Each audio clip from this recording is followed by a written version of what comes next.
The Matsumoto family appeared to have it all. 41-year-old Shinjiro Matsumoto was a successful businessman in Fukuoka, Japan, with a luxurious home, a Mercedes-Benz, and a beautiful family, a rare sight in Fukuoka back in 2003. He had a wife named Chika and 2 young children, a son who was just 11 years old and a daughter who was only 8. However, beneath this facade was a growing financial crisis. Shinjiro had inherited his father's barbecue restaurant, but a livestock disease outbreak caused a significant drop in business. Desperate, Shinjiro opened a clothing store, which failed due to poor decisions and lack of experience. When he expanded to online sales, his debts grew further, and he owed 10 million yen with just 2 months to repay. Unable to turn things around, Shinjiro resorted to loan sharks tied to criminal gangs, pushing the family deeper into financial ruin. On June 20, 2003, Yoshito Matsumoto, Shinjiro's father, arrived at his son's house in Fukuoka as he did every morning. However, that day felt off. There was no answer when he rang the doorbell. He had a spare key but noticed the Mercedes-Benz was missing. When he entered the house, it was eerily quiet, and the door was slightly open. Inside, he found chaos. Rooms were in disarray as though there had been a struggle. The bathroom had blood stains, and the unsettling calm raised alarm bells. Yoshito called Shinjiro's workplace but was told he hadn't arrived. Fearing the worst, he called the police. When officers arrived, they found bloodstains, drag marks, and strange footprints leading from the front door, suggesting someone had been attacked. The children's bedroom showed signs of a struggle, and the bathroom had blood splattered across the walls and tiles, indicating a serious injury had occurred there, despite attempts to clean it up. The situation was clear. Something horrific had happened to the Matsumoto family. By the morning of June 20, 2003, the police confirmed that the Matsumoto family was missing, and their house had been ransacked. Cash, jewelry, and even the Mercedes were gone. Initially, the authorities suspected a robbery, but it quickly became clear that the situation was much worse.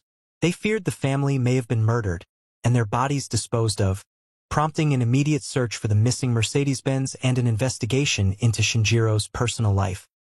It was soon discovered that Shinjiro owed a significant debt to loan sharks, leading investigators to consider whether they had gone too far in trying to collect. Another theory suggested Shinjiro may have killed his family in desperation, but his father dismissed this. Yoshito believed his son would have reached out for help, as Shinjiro had savings, owned multiple properties, and was not the type to give up. He was certain the family had fallen victim to criminal loan sharks. As the investigation continued, an unexpected lead emerged around 6 p.m. that same day. 2 workers operating a tower crane in Fukuoka Bay noticed something floating in the water. When they looked through the binoculars, they were horrified to see a body floating in the water. They immediately called the Fukuoka police, who rushed to the scene. Upon arrival, the police discovered not just 1, but 4 bodies in the water. The identification process quickly confirmed the worst. The bodies were those of the Matsumoto family. The scene was devastating. Among the victims was the youngest daughter, who had been strangled and bore a large, dark bruise, indicating she had been struck with great force. The police deduced that the attacker must have been very strong, as the bruise was severe enough to knock out someone. Their son had also died from asphyxiation. Bruises on his arms and legs suggested he had been held down while being strangled, indicating the involvement of more than one perpetrator. Shinjiro Matsumoto, the father, had multiple injuries, including a fractured skull. Despite these severe wounds, the forensic report revealed that the cause of his death was drowning. He had been beaten, bound, and thrown into the sea while still alive, unable to escape his grim fate. The deaths of Matsumoto and his children were heart-wrenching, but the discovery of the mother Chika's body was particularly shocking. She was found unclothed and covered in dark bruises, indicating she had been essayed before her life was taken. Once a vibrant and fit woman, she was now unrecognizable. Her head had been struck with a blunt object, and there was severe damage to her private area. What made the scene even more horrifying was that large portions of her flesh, at least 30 patches, had been removed while she was still alive. The pain she must have endured before her death was unimaginable. Experts compared the killer's method of torture to the ancient Chinese practice of Ling Qi, or death by 1,000 cuts, which involved slow and agonizing torture. Chica's cause of death was determined to be drowning, but forensic analysis suggested she might have been submerged in a bathtub before being thrown into the water. The brutality of the crime left everyone involved in the investigation stunned and outraged. The theory that the Matsumoto family was killed by loan sharks didn't add up. Matsumoto owed 10 million yen, but his father had enough savings to help, and typically, they wouldn't kill a debtor's entire family. Loan sharks even approached the police, insisting they had no involvement, as killing the family would mean no one left to repay the debt. As the investigation progressed, crucial clues emerged. The victims were handcuffed and weighed down, a method to ensure their bodies sank. However, a mistake in the binding technique caused some weights to come loose, leading the bodies to resurface. This error provided the police with a valuable lead, suggesting a different motive for the killings. Upon further investigation, the police discovered that the handcuffs and weights were actually pleasure toys, which was an unexpected twist. Fukuoka, being a relatively small city, had limited shops selling such items. This made it easier for the police to trace their origin. The investigators also found DNA evidence inside Chica's private area. Additionally, they discovered DNA under her fingernails, indicating that she had fought back fiercely.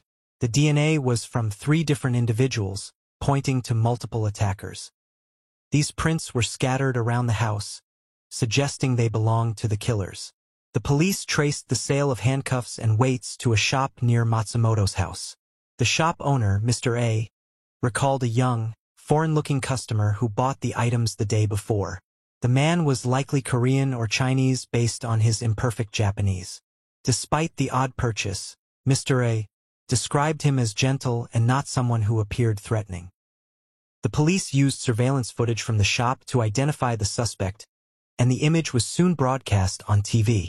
A student then called in, recognizing the man as Wang Liang, a 19-year-old student at a language school in Fukuoka. His poor Japanese matched the shop owner's description of the buyer, making him a prime suspect.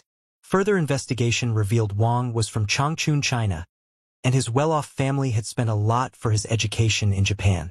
However, Wang's life in Japan hadn't gone as planned. Wang had troubles upon arriving in Japan.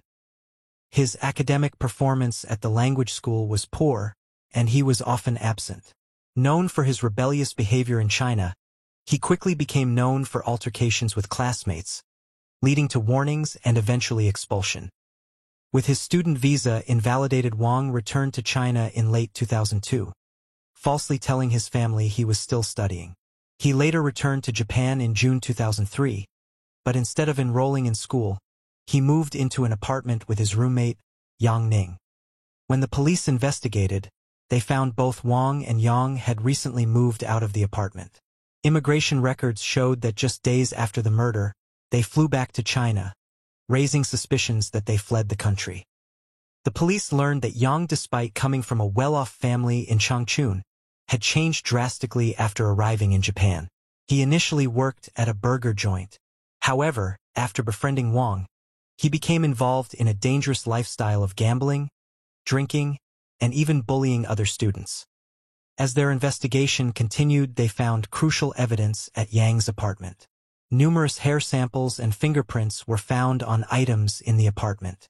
Upon further analysis, the DNA from one of the victim's nails matched both Wang and Yang. Additionally, the fingerprints in the apartment matched those found at the crime scene. The police then shifted their focus to uncover the identity of a third accomplice whose DNA was also found. This led the authorities to suspect another person closely tied to the 2 men, Wei Wei, a 24-year-old international student from Hunan province in China. Wei also came from a wealthy family and had been dedicated to his studies after completing his military service in China.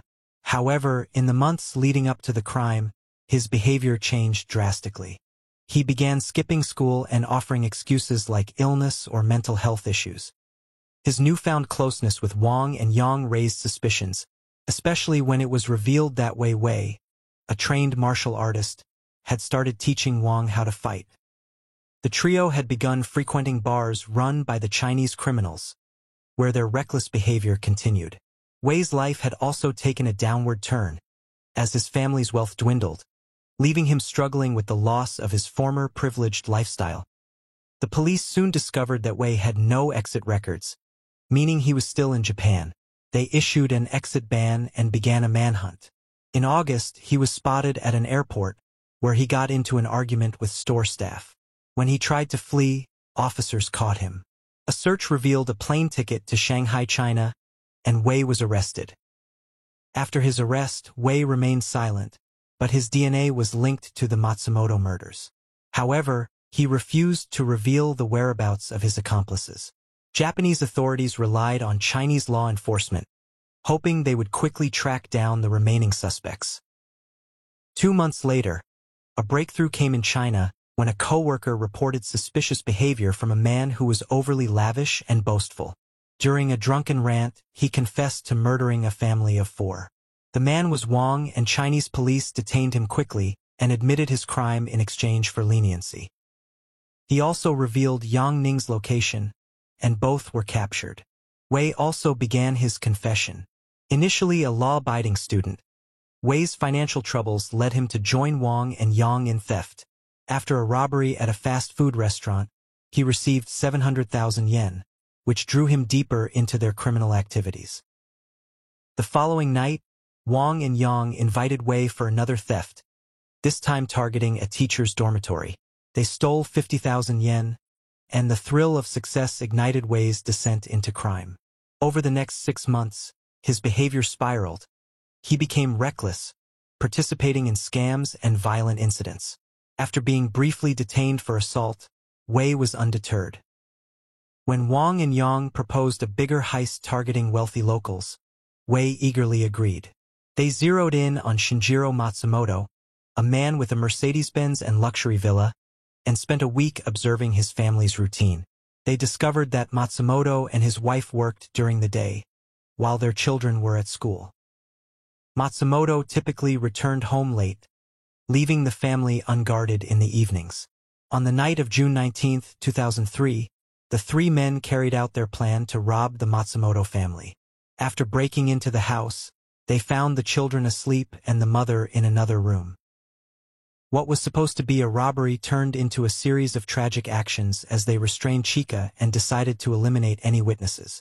When Matsumoto unexpectedly returned home, they panicked and hid, but eventually overpowered him. Despite their efforts, they found very little money, only 40,000 yen. The amount was far from what they had hoped for, just enough to cover a few small expenses rather than the lavish lifestyle they had envisioned. To cover their tracks, the trio cleaned the crime scene, erased evidence, and tied the bodies of the family members to heavy objects. They then disposed of the bodies in the sea, hoping their actions would remain undetected. The next day, the Fukuoka police held a press conference, revealing details of the crime. As the killers watched the news, panic set in. Realizing the gravity of their actions, they discussed fleeing Japan, but Wei couldn't bear the thought of returning home. Overcome with shame, he believed his role as an accomplice might spare him from the death penalty. So he chose to stay, hoping for leniency. In 2005, Yang Ning was sentenced to death and executed quickly, while Wang Liang received a life sentence for his cooperation in capturing Yang. During Wei's trial, he claimed he was merely following his friends without intending harm. His defense failed and he was also sentenced to death. Despite filing 2 appeals, the court rejected them due to the brutal nature of the crime. In Japan, death row prisoners often wait many years for execution, due to the slow approval process. Therefore, Wei spent 16 years in Fukuoka prison before execution. Thank you for watching. Please subscribe to my channel for more true crime content. See you next time.